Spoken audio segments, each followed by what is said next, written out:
Good morning and welcome to the Unitarian Universalist Church of the Desert. I'm Julia ALberg-Burbank, your worship associate for today. As we begin today's service, we acknowledge that we gather on the unceded lands of the Agua Caliente Band of the Cahuilla people, and we commit to grow in our understanding and relationship with this land and with the people who inhabited it and nurtured it before our arrival. In this congregation, we strive to honor the inherent worth and dignity of every person. You are welcome here, no matter your sexual orientation or gender identity, your age or your size, whether you're rich or poor. We welcome people of all races, all religions, all cultures.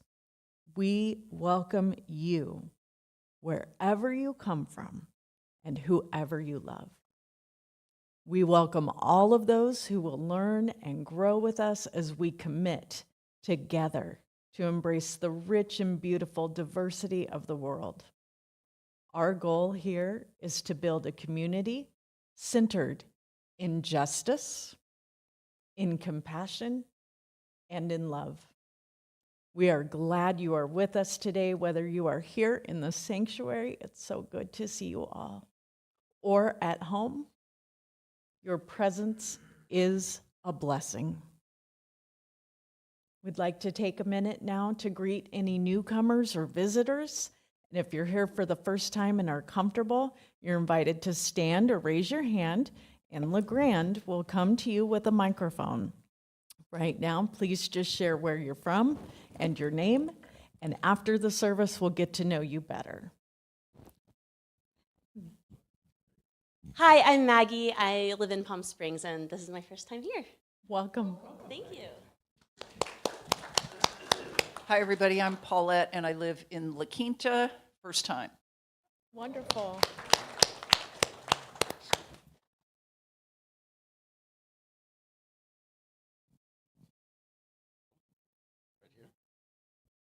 Hi, I'm Candace. I live in Palm Desert, and this is my first time here.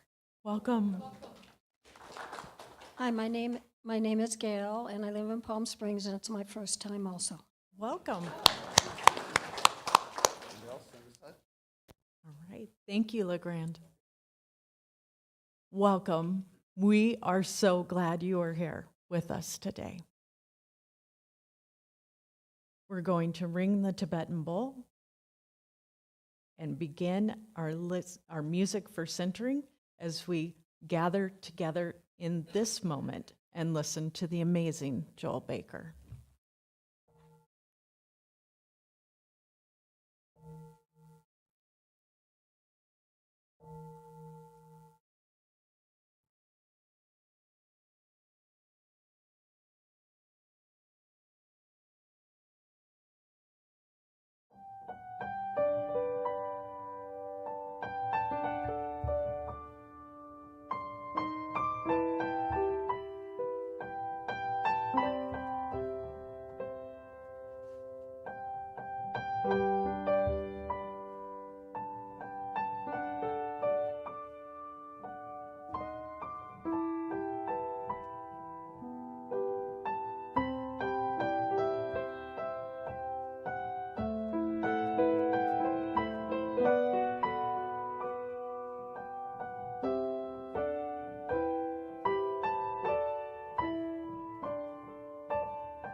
The words of the Reverend Katie Romano Griffin. Come, let us enter this space of hope and community. Come, let us enter this space with the stories of our ancestors. for their strength and wisdom beats in our hearts.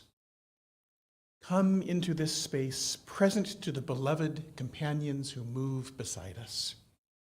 Come into this space, mindful that together we are building a future for other generations. Come into this space and let us worship together. And we will begin so by rising in body or spirit as you are comfortable to sing hymn number 345, With Joy We Claim the Growing Light.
I'd like to invite Reverend Everett to light the chalice as we join in the words together.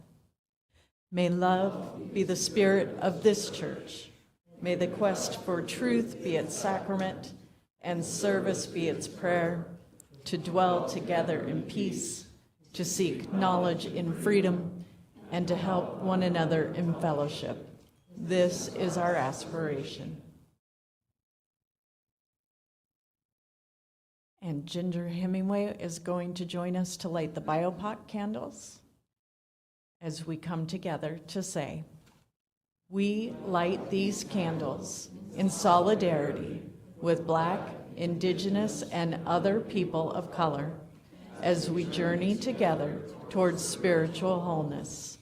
May we, as a beloved community, work to dismantle racism and all forms of oppression. May we live out our principles so that justice, dignity, and equity for all prevail.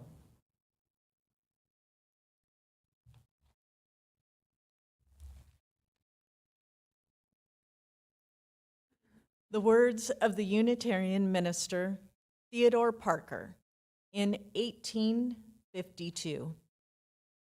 I do not pretend to understand the moral universe. The arc is a long one. My eye reaches but little way. I cannot calculate the curve and complete the figure by the experience of sight. I can divine it by conscience. And from what I see, I am sure it bends toward justice. Things refuse to be mismanaged for long. The words of the Reverend Dr. Martin Luther King Jr. in 1958. Evil may so shape events that Caesar will occupy a palace and Christ a cross. But that same Christ rose and split history into AD and BC, so that even the life of Caesar must be dated by his name. Yes, the arc of the moral universe is long, but it bends toward justice. There is something in the universe which justifies saying, truth, crushed to earth, will rise again.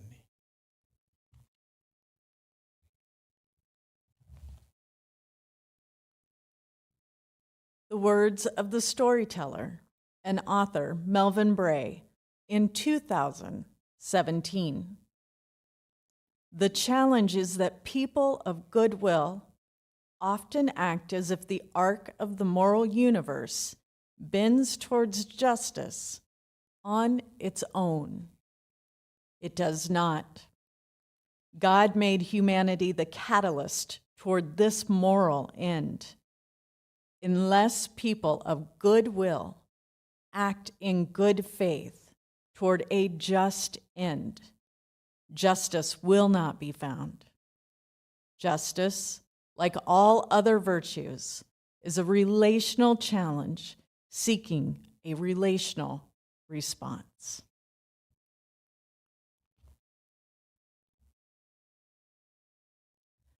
This is a Share the Plate Sunday.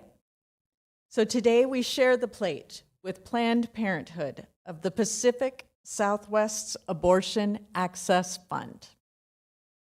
With Roe v. Wade having been overturned more than 3 years ago, California continues to be an important haven for people seeking safe and legal abortions. And thanks to today's Share the Plate, the Abortion Access Fund will help to ensure that no patient is turned away for their inability to pay. Unfortunately, Jackie Casillas, their donor relations manager, is unable to join us today, but has shared the following 2 videos. While both videos are over 3 years old, she states that the message remains the same, even though the number of patients coming to Planned Parenthood for abortions is even greater today than ever before. A patient might rely on the Abortion Access Fund if they are uninsured, undocumented, or if their insurance does not cover abortion services. Please watch the videos. Planned Parenthood and other abortion providers across the state of California are ready to care for you, and we will never stop. The United States Supreme Court just told us we are not free.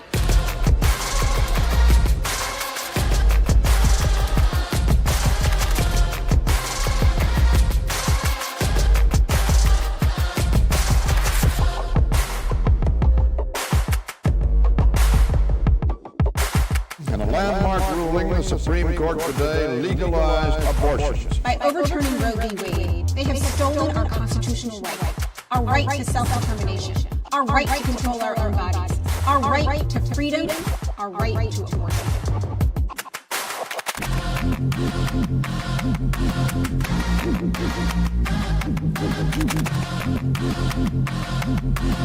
Our movement will fight for rights stronger than Roe.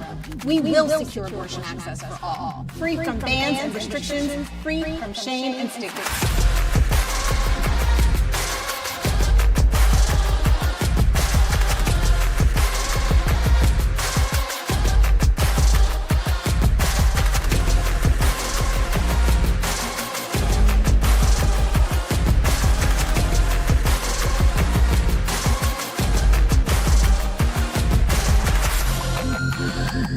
No court or state will make us compromise our bodies, our dignity, or our freedom. The power to protect unborn life is returned to the people and their elected representatives. At Planned Parenthood, we know that you should control your personal medical decisions, not politicians.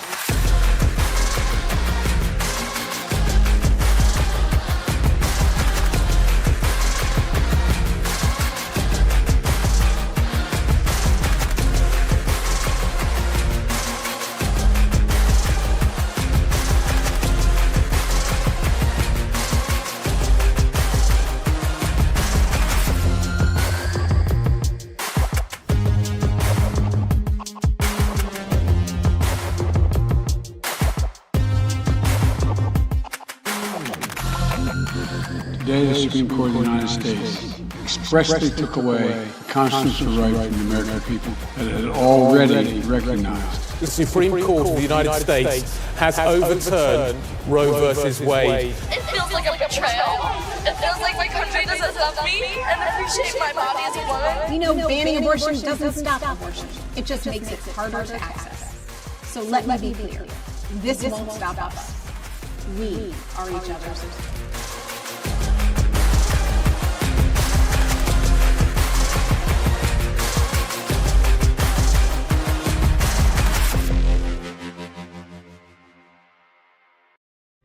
Earlier this year, we lost access to abortion care in our country.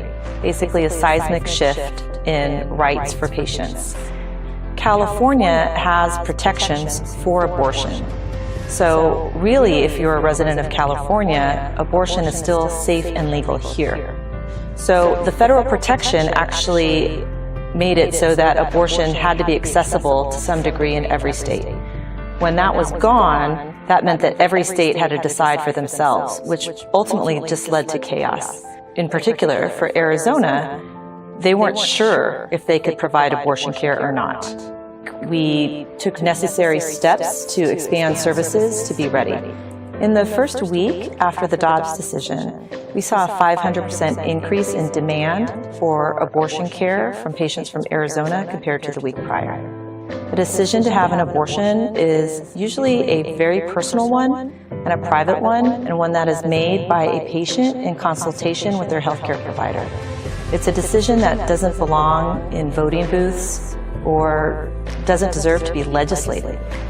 I think that politicians need to stay out of our exam rooms and allow us to do our jobs, because when they insert themselves into the medical field, they're making abortion less safe.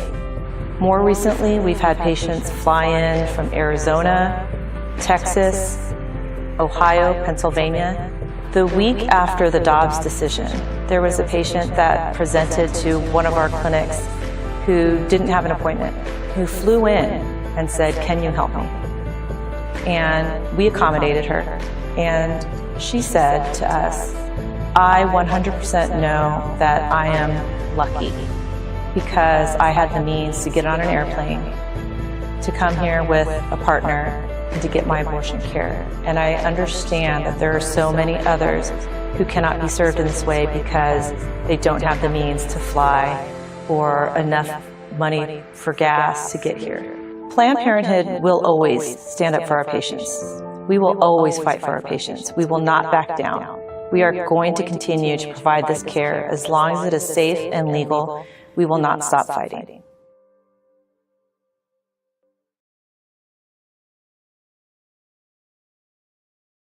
CS wants you to know that your generosity is greatly appreciated by their patients. With your support, they will be able to continue providing free or reduced cost abortion services for patients who would otherwise be unable to access care. And now, would the ushers please come forward to take the collection? And for those of you at home, of course, you received an email this morning with a link for a donation. We appreciate your generosity.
We give thanks for your generosity for this offering, which will help support your church and your wider community. Thank you so much. Now we take a time for joys and sorrows that were shared before the service. Chris Hughes writes, "I'm so happy for my AC being fixed after 2 weeks without. Fortunate to have friends sharing their homes with me throughout that time." And Rob Dewars says, "Please hold my sister in your thoughts. She had a heart attack this week. She is with a newly implanted stent and medication.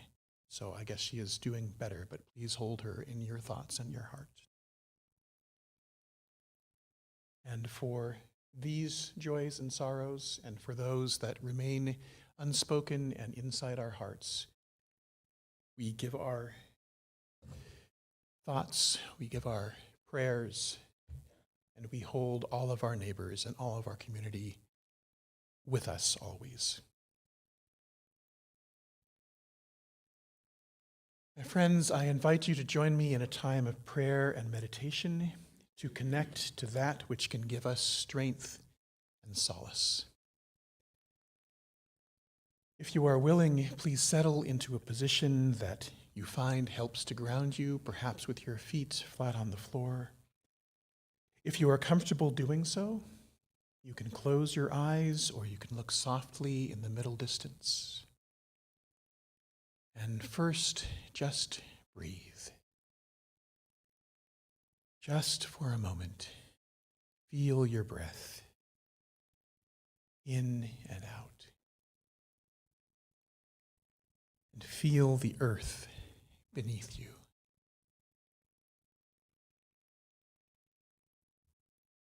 Feel your own breath, but then expand your attention to feel the presence of the people nearest to you. Here together, breathing.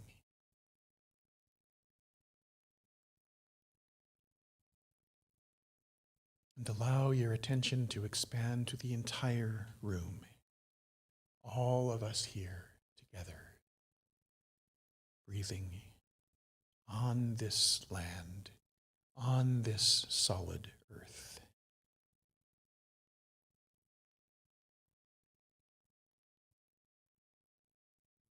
Now imagine all who have passed through this room, our spiritual ancestors, both those who are living and those who are no longer physically with us. Imagine the time that they have spent here.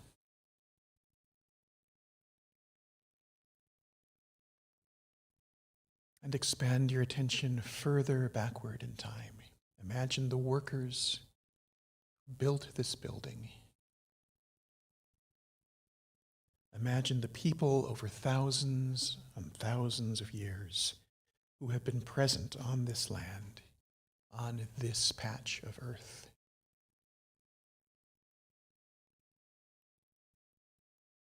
Think of all that this land has witnessed. All of this history, which is part of us.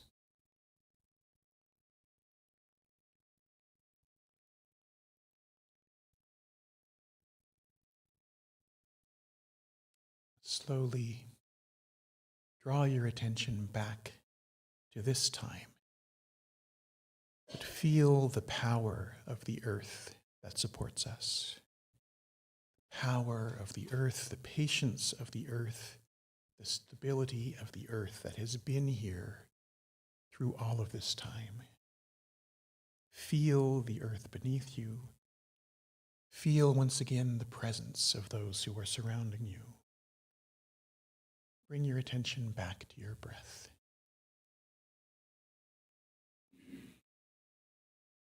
Spirit of life, Spirit of love, God of many names. In times of struggle, may we feel our community surrounding us. May we feel the power of history behind us. May we feel the strength of the earth beneath us. May we know that your love supports us always. And may we join our love to yours to support those around us. Blessed be. Amen. Now please remain seated as we sing our hymns for meditation, Spirit of Life, Fuente de Amor.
Who lives? Who dies? Who tells your story? That is the title of the closing number of the hit musical Hamilton, which opened just over 10 years ago. With a hip-hop score and a Broadway cast that was primarily people of color, it tells a fresh version of the story of the founding of the United States, focusing primarily on Alexander Hamilton and his allies and enemies and loves. But throughout the musical, there is a recurring thread. What stories it included in our history? How do we know about them? And who tells them? Early in the first act of the play, Hamilton and his revolutionary friends sing that they hope their children will one day tell the story of tonight. Later in the same act, George Washington sings an echo of this. Let me tell you what I'd wish I'd known when I was young and dreamed of glory. You have no control who lives, who dies, who tells your story. And at the close of the musical, Washington's words, who lives, who dies, who tells your story, become the title and the refrain of a song in which Hamilton's widow Eliza tells how she spent the rest of her life establishing her husband's legacy by telling his story. I've been thinking a lot recently about history and about which stories get told. I work part-time for the Unitarian Universalist Association, helping to maintain and grow the Worship Web, which is an online collection of readings and prayers and rituals and poetry. And I'm also the administrator for the new online hymnal. But my supervisor, the Reverend Erica Hewitt, sometimes finds other projects as well for me to work on. And early last year, she asked if I could help with a project to find out more information about the lives of certain Black Unitarians and Universalists from the 19th century. And doing this research made me think about the questions raised by the musical Hamilton. Who tells your story? Why are some stories told and others not? And how do these stories affect our understanding of history? Today, at this crisis point in the history of the United States, these questions feel especially relevant to me. Relevant, but not new. The 14th century English poet Geoffrey Chaucer had an explanation for why some people's stories are remembered and others aren't. He imagined a goddess of fame who carves people's names on the side of a giant mountain made of ice. If your name is carved on the sunny side of the mountain, the ice melts away over time and you are slowly forgotten. But if your name is carved in the ice on the shady side of the mountain, your memory lives on. So the goddess decides. But outside of Chaucer's dream, it's not just the goddess that decides. There are other forces at work. Some people and some stories are ignored because of the biases of the storytellers or of society. And other stories never even get to happen. One of the 19th century Black Unitarians I researched for my job was the Reverend John Bird Wilkins. I had never heard of him before, and the initial information that I was given about him was simply this. John Bird Wilkins was a Black man who had been a Baptist minister. In 1887, he founded a liberal church in Chicago, and he affiliated with the Unitarians. But he left Chicago in 1888, gave up preaching, and made his living afterwards as an inventor. Turns out, though, that there is much more to his story than that summary suggests. I learned some more about him by searching through newspapers from the 1880s. I got further information from his entry in the online Dictionary of Unitarian Universalist Biography, and from a family history that was published by his great-granddaughter, Carolyn Marie Wilkins. And I will tell you what I learned. But since I began this sermon with the question, who tells your story? I want to emphasize that you'll be hearing Reverend Bird Wilkins' story as told by a 60-year-old white man interpreting these particular sources. So I will try my best, but I make decisions in what aspects to tell, and other people might make different decisions. I also want to warn you that the story includes violence and threats of violence. So, let me tell you about John Bird Wilkins. In the mid-1880s, he was a Baptist preacher in St. Paul, Minnesota. In 1887, he was called to be the pastor at Bethesda Baptist Church in Chicago, so he moved there with his wife and 2 children. Pretty quickly, he was involved in controversy because Reverend Bird Wilkins started serving open communion with non-Baptists. This may not sound like much to you and me as modern-day Unitarian Universalists, but it was a huge deal for conservative Baptists at the time to have someone, a Baptist minister, share communion with someone who wasn't of the same strand of faith. And in July 1887, Reverend Bird Wilkins received an anonymous letter which said, "If the Baptists don't put a stop to your having open communion, we will put a stop to it. You can't live in Chicago. If we can't get you one way, we will get you another." And Reverend Bird Wilkins had other views as well that angered some people. On August 21st, 1887, he preached a sermon that resulted in a front-page story in the Chicago Tribune. Reverend Bird Wilkins' text that Sunday was the episode from the book of Matthew in which Jesus tells a rich young man to give away all of his possessions and all of his money because, quote, "it is easier for a camel to go through the eye of a needle than for someone who is rich to enter the kingdom of God." Using this passage and others, Reverend Bird Wilkins argued that Jesus, the Apostle Peter, and the 4 evangelists were all socialists. "The world will call it socialism," he preached, "but I will call it Christianity." It seems to me that he has a pretty good point there, and yet some in his congregation and many of his fellow Baptist ministers did not appreciate this sermon.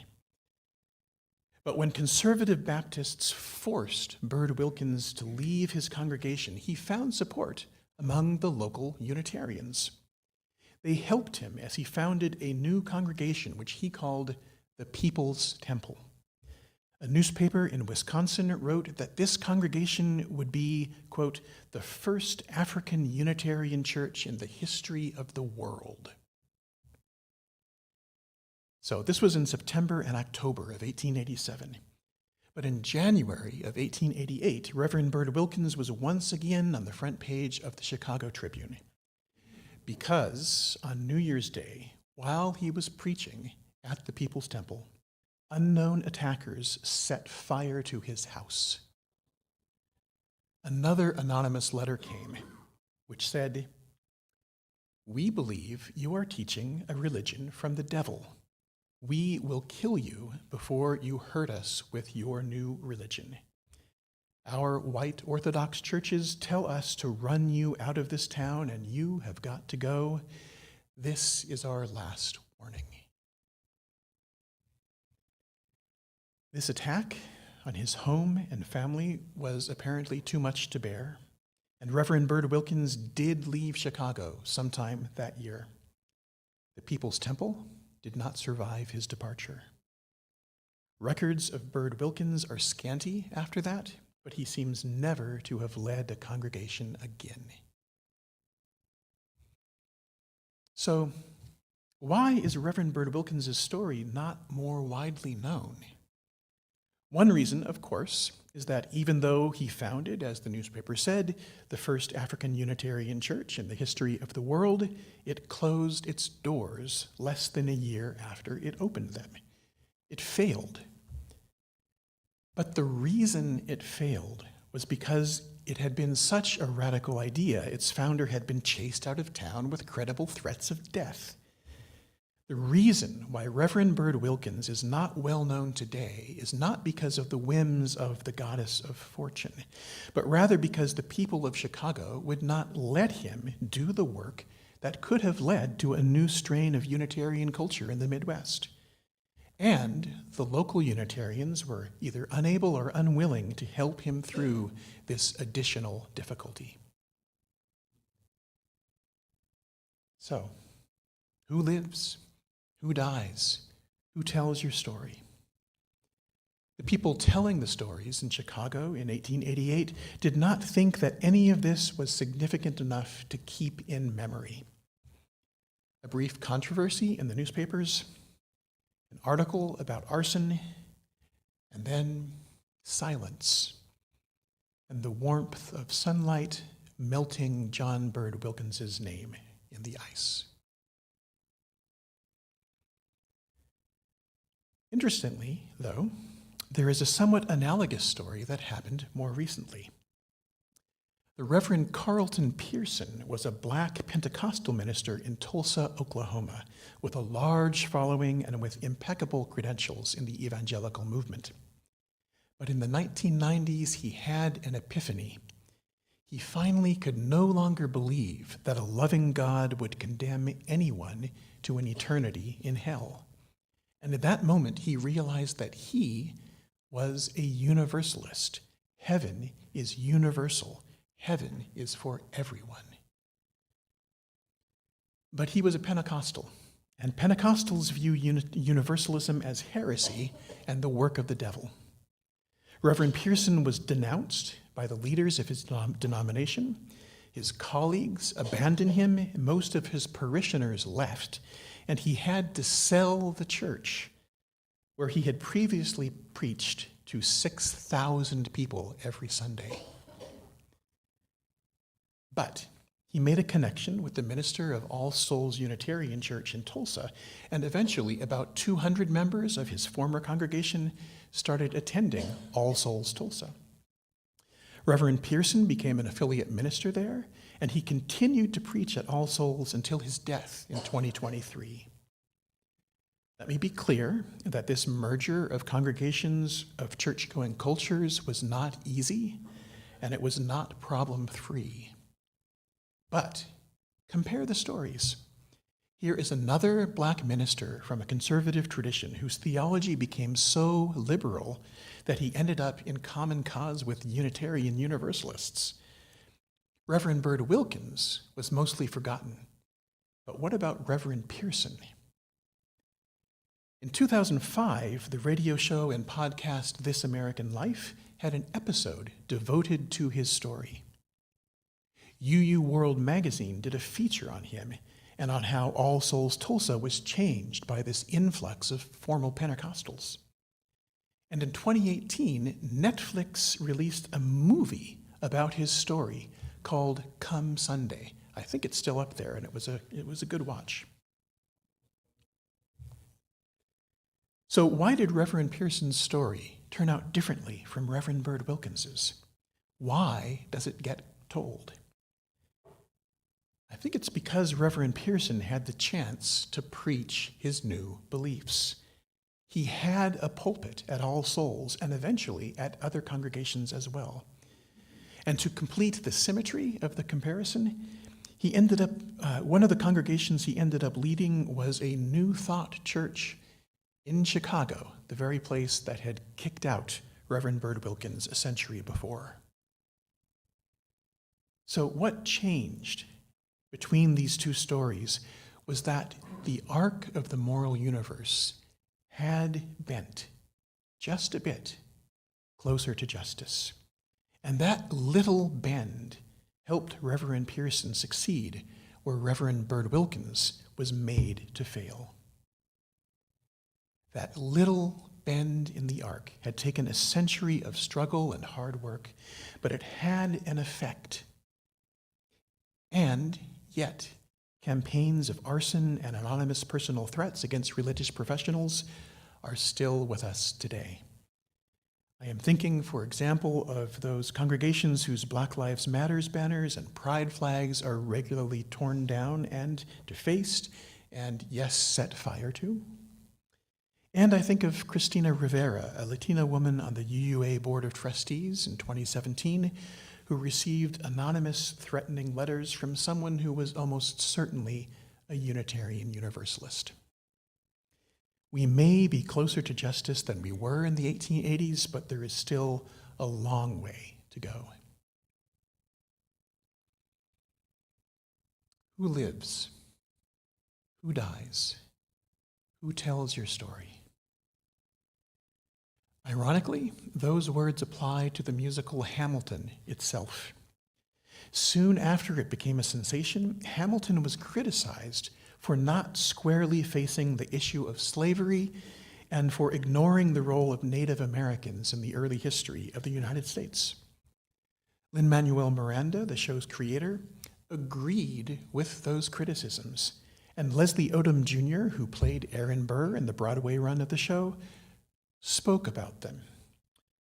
Leslie Odom Jr. said, "Lin wrote the story that was on his heart to write. I signed on to be a part of the show that I believed in. That was our leg of the race. Now it's your turn. There's no doubt in my mind that some young kid is going to look at Hamilton and write the show that makes what we did look quaint." And that, I think, is our job, to be that young kid, to see the failings of what has been done and said and told before, to understand that every storyteller and every society brings biases to their tales, and to see if we can highlight the voices of people who have been silenced in the past. We can tell the story of John Bird Wilkins and others like him, and we can include not just what happened, but also what wasn't allowed to happen. If we retell these stories, and if we hand the microphone to people who might know more about them than us, we will better understand our past and our present. This is relational work, and as our reading earlier today from Melvin Bray tells us, this is how we bend the arc of the moral universe. We are living in historic times, and the stories we tell are the first draft of history. May we tell these stories well so that our descendants will know not only what happened in these times, but also what could have been and what may yet still come to be when we bend the arc closer to justice. May it be so. Blessed be. Amen.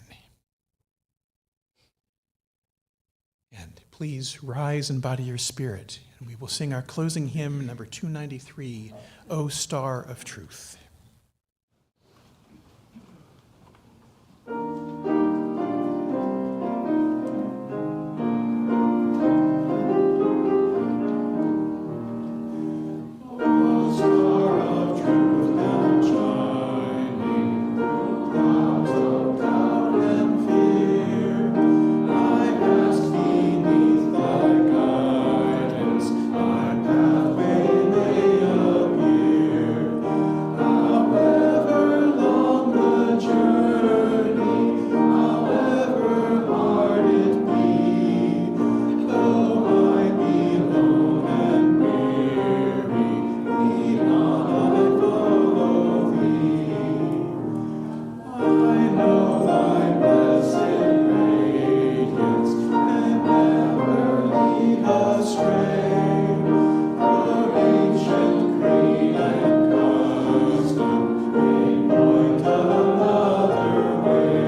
very brief congregational news today.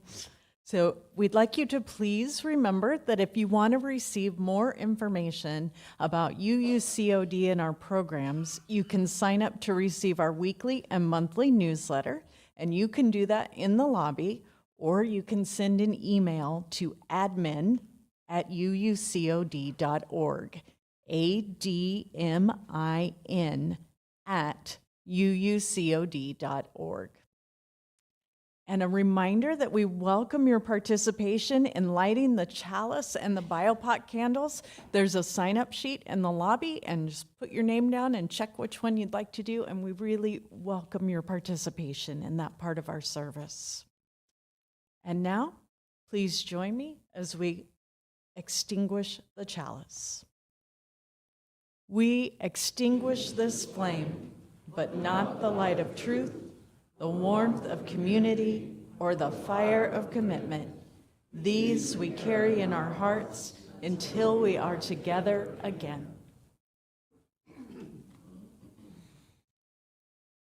When we are surrounded by lies, our stories tell us of the deepest truths. When we are despairing, our stories give us hope. When we are struggling, our stories remind us that challenges precede every victory. May truth and hope and strength carry us together through the coming years as we bend the arc of history toward the justice we dream of. Go in peace.